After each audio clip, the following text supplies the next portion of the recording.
All right. So I I got a take. I got a few takes about this loss. Um there is something positive. Well, it's not really a positive, it's more of a net neutral that happened today where kind of similar to the last game, still in the same spot we were in. But before we take a look at that, um gosh, this is going to be tough to talk about cuz this was an ugly one, y'all. But shout out to Sleeper. If you guys are interested in daily fantasy sports, go check it out. Link in the description. Just use promo code CLAN. You get a 100% match up to $100. And as you can see here, this is the social. I'm always on the social media session or section of this app. But you can see breaking news, injury reports, updates, highlights, low lights, like the San Antonio Spurs losing today. So if you're really interested in seeing the Spurs lose and relive that moment all over again, head on over to Sleeper. Link in the description. Um, Okay, so this was a very ugly game. I saw a few people in the chat saying, "Hey, what happened today? Like, what's my take? Should we worry?" So, where should I start? First and foremost, I don't think you should worry. Like, I think the Spurs are going to get it together. It's only two losses in a row. And as far as our positioning and being worried about playoff positioning and all that, like, obviously it's just two losses. But not only is it just two losses, the Nuggets lost two in a row as well. So, we're still up on them the same amount we were previously. And we have three more wins than who is it Houston that I'm thinking of? So yeah. So as far as our positioning, nothing's really changed there. We knew it was going to be very difficult to try to get that number one spot because OKC is just going to beat up on anybody that's not named the San Antonio Spurs. So it is what it is. We need to just focus on us, okay? And right now, nothing changed as far as that. So that's the more neutral news with the whole thing. Like, how much does this impact our standing and all that? Like, even though the West is really close, right now we're still fine, still in the same spot. Um, Now, some takeaways. So against the Utah Jazz, when we lost that, I said that it could be a very good loss, right? The Spurs needed a wake up call. This is the real test, right? Beating OKC, that's great and dandy, but now we're on everyone's news cycle. We're all over social media. Players are hearing about us. Coaches are preparing for us. They're going to do everything they possibly can to beat us, right? So we are kind of the target, very similar. What made the San Antonio Spurs so great during our championship runs wasn't even necessarily that, oh, we were beating the Lakers, right, or specific teams that we were beating. It was the fact that they were winning like 50 games each season, at least 50 games each season, knowing that we're the standard and knowing we're going to get the best version of every single team we face, right? And that's where the Spurs are very early on starting to finally experience that, where teams, regardless of their record, is going to come at you, know what they want to do against you, and it's up to you to fight back. So, as far as my takeaway right now, because I saw quite a few people going off on Mitch Johnson, which I don't necessarily disagree with you. I thought the scheme was really strange. The fact that we didn't change the scheme, and then the fact that we kind of just stayed with the same group of guys for a big chunk of it as well. Like, just this is without me seeing the stats yet, but I'm just going to say this: Steph Castle was horrible. I'm pretty sure Fasel and Champagne's numbers are probably awful too. I'm assuming. Uh, who else kind of comes to mind in this one? Harper had quite a few turnovers, but you can excuse it, him being a rookie. Um, but this was the type of game, man, where when you don't, I'm not even going to say you play your power forward and we win, right? I don't think that you play Sohan and you win this game. Like, Sohan it's going to have to be a rework. Like, if they want to make Sohan work within this team, they're going to have to figure that out. And I don't even know if it's going to happen this season now, because they refuse to, trial and error with this. So when if that's concerned, I have no idea. But what I do know is Harrison Barnes is going to struggle at that power forward position when you have those heavy hitters like the Cavaliers have. I'm actually worried. This is kind of the reason why I'm a little worried about the Wolves, right? Because it's kind of the same thing. Like, you have a rim protector, and our primary thing is slashing to the rim. And if we're not shooting very well, then is going to be ugly, right? And then you have like really great guards on the other end. Like I was thinking of Anthony Edwards for the Wolves, obviously. And then with them, we're not the best perimeter defensive team in the world, right? Like we mess up quite a bit sometimes. So it's it's a pretty rough situation, and the Cavs, we do not match up with them well with them anyways. But that doesn't take away from the fact that we were just getting slapped in our face the entire game. Not only that, I would have liked to see just a few other guys out there that would just send somewhat of a message, because Wembanyama was on the ground 90% of this game. And this was kind of part of the course on why I was always talking about, like, I would like for us to be able to utilize Sohan in some degree, like if we can, like, because we needed to get a little chippy in this game, man. Kind of similar to what Keldon said last game. He was like, it felt like we were on our heels the entire time. This game felt like the same thing. We were not the bully. The Spurs, who have been the bully like for a big chunk of our game so far, the last two, they have not. They have been getting punched in the face, thrown around, and Wemby being on the ground as much as he was, I'm not saying you need to start a fight or anything, but you got to get a little chippy, man. Like we got to push them around a little bit. Like Wemby shouldn't be so exhausted and beat up by the end of this where he's not even running in transition. Like that's ridiculous. Like your team, you guys got to get a little bit chippier, man. We got to get a little bit nasty. And I felt like we weren't doing that. Like I said, not a matter of go out there and injure anybody or nothing crazy like that, because I don't think that they were being dirty towards Wemby, right? They did what I actually respect the Cavs for what they did. You should go at Wemby the way that they went at Wemby. But we need somebody out there to do the dirty work, man. I mean, good God. And as much as I love Keldon Johnson, he's not necessarily the type that does that, right? My cat, I was trying to see what she was messing with. He's not the type that's gonna push you around or do like real small stuff just to get a little bit more chippy. And so he's not really that type. He is going to go into your chest. He's going to play hard. He's going to do his thing. But yeah, it was very disheartening. Like I said, before anybody runs with it and say, oh, you're saying if Sohan plays, we win. No, I'm not saying that. I'm just saying with the scheme not changing, with the lineup staying the exact same, with us continuously running through Steph Castle when you have Fox to run through primarily, not benching Castle was crazy at times. If you're just going to keep doing the same thing, we might as well just throw a wrench into this, right? It's not like our offense was looking beautiful today. It wouldn't have made it any worse. Like it was pretty bad. Cornette is soft. No. Cornette isn't soft. Cornette is not soft. But he's not the type that's going to get too chippy with you. And that's what I'm saying. You need someone out there to do the dirty work. I felt like this game could have used that because they were just doing whatever they wanted, man. Wemby shouldn't be on the ground that often. Get a little chippy. Get a little angry at that. Protect your boy a little bit. But it is what it is. All right, so let's take a look at the stats. I haven't looked at the stats. This is my first time looking at it. We'll take a look at this, and then I'll respond to some of the chat because I haven't really – I glanced at the chat earlier, but I didn't really get to see what you guys were saying. So, all right, so – oh, it's kind of cut off. I'm sorry. Hold on, guys. Let me see if I can. Being on my laptop and being at my parents make it a little difficult to know. Oh, that's not it. Is this it? No, that's not it either. Hold on. Which one is the? I think it's this one, right? How is that not the? Is it this one? No, that's not. It should be window capture.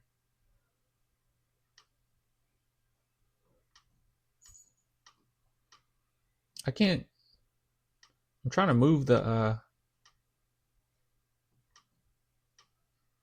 That is so weird. I want you guys to see the names. I don't want to. Well, I guess I have to. For some reason, I can't move the. Is it this one? It's still not doing it. That's weird. It's okay. You guys just have to. You see the number next to them.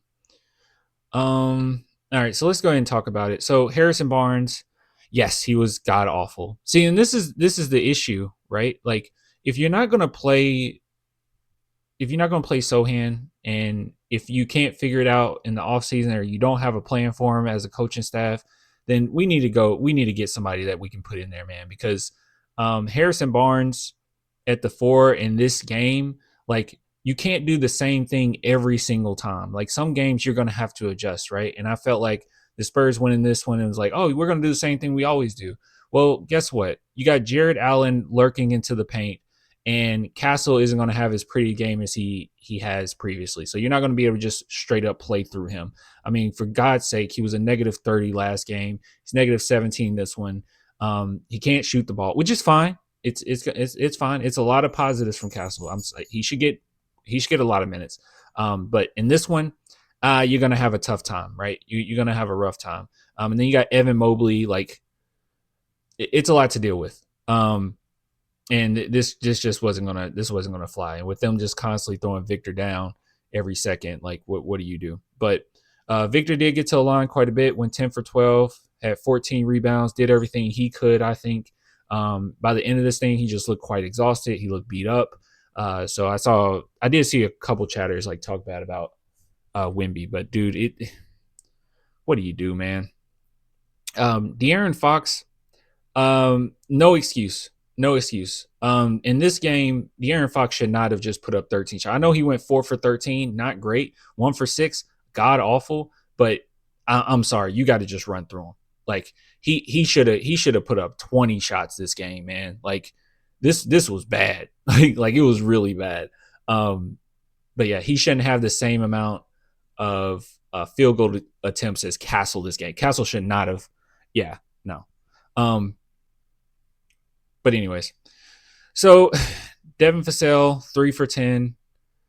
Once again, when you're going against a team like this and you're putting Vassell at the 3, you might struggle just a little bit. But I don't think that was primarily it. I think he just struggled. Devin Vassell had a few forced shots, 3-point shots, where it was unlike him. I thought like it was not.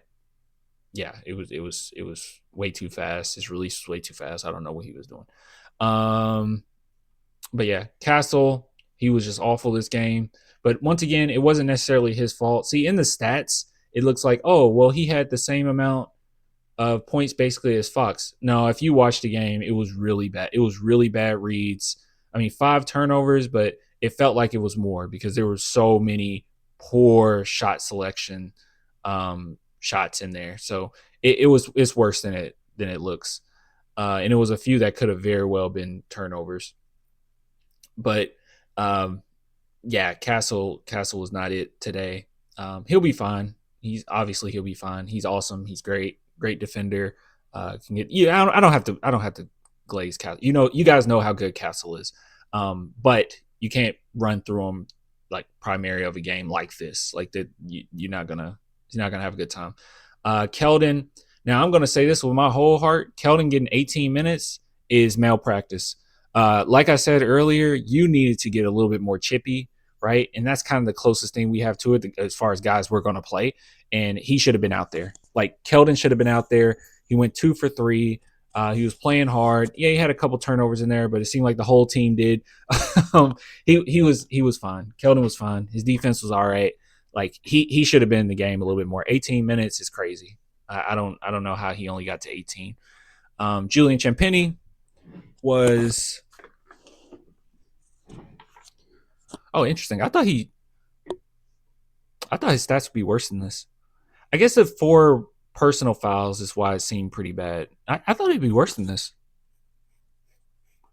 Maybe he didn't attempt as many shots as I thought.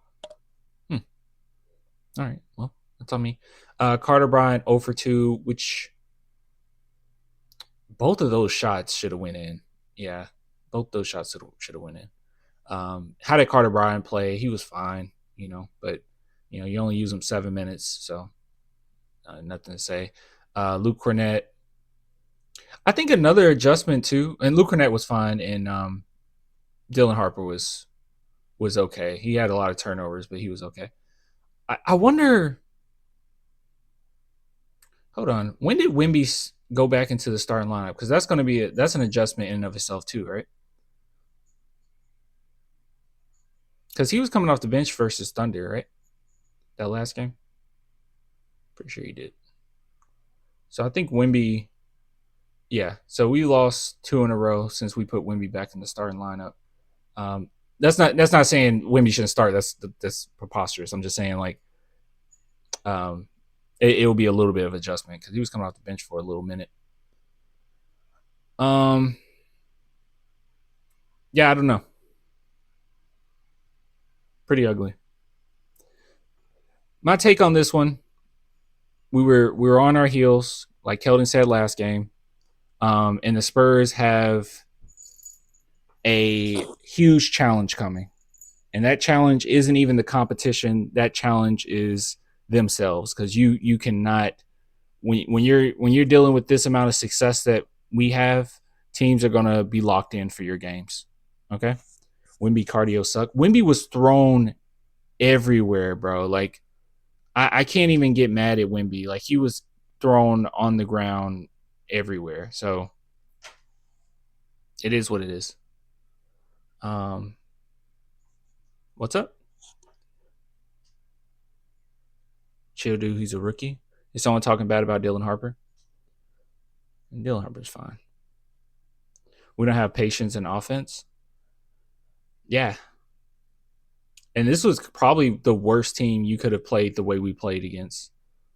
Like forcing your way into the paint. This is probably one of the worst teams you could have done that with.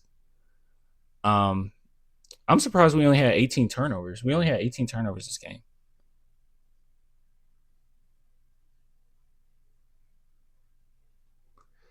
And I was completely wrong, so I want to apologize, guys. I said that the Spurs wouldn't shoot 20% from three again, and I was wrong. We shot 23%. I was so wrong.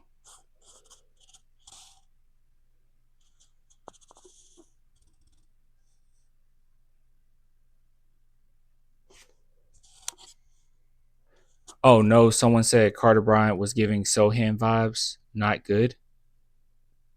Like a double-edged insult. Good God, bro.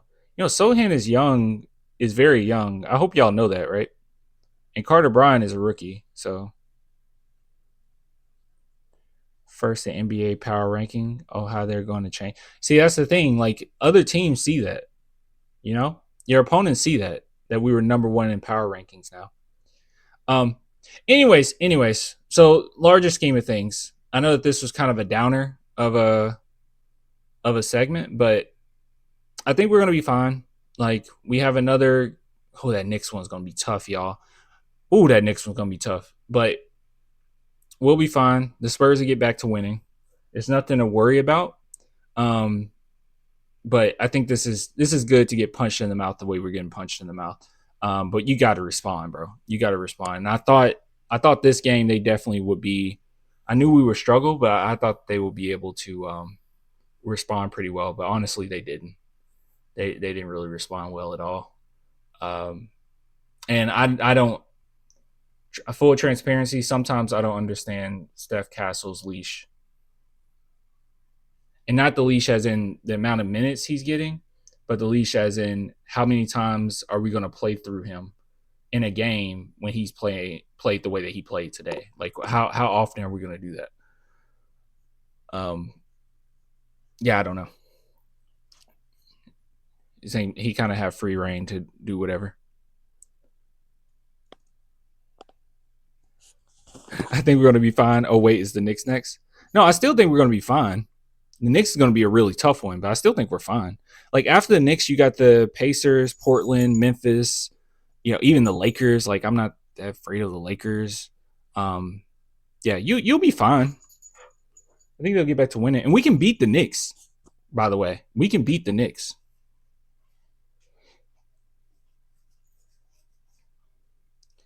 Anyways, I don't understand Fasale's green light. Mm, they're not necessarily playing through him. I don't even think Fasale's shot selection tonight was horrible. I think it was pretty on par for him, but usually him being inconsistent is okay sometimes since he's like the fourth option. But good God, bro, you can't have the whole team being inconsistent at the same time. Yeah, we'll be okay. We'll be all right. But this one definitely did bother me, guys. I was pretty upset by this loss. I didn't want to lose this one. I didn't like it, but it is what it is. Trade for selling Barnes. Nah. I do wonder if the Spurs will do anything during trade deadline, but we rarely do, and I think that the Spurs going to try to keep what we got, keep this chemistry going. Also, Jokic got injured. I hope Jokic is okay. That was really bad. Yeah, that was really bad. I saw him walking off, and like he was limping. Maybe, hopefully, it's not. I don't know. That was pretty bad. I feel bad for Nuggets fans, honestly. We'll see. But as far as the Nuggets, I'm not happy. Like I want him to be healthy, but as far as the Nuggets are concerned, like they lost today too. They lost two in a row just like we did. So we'll be all right. Anyways,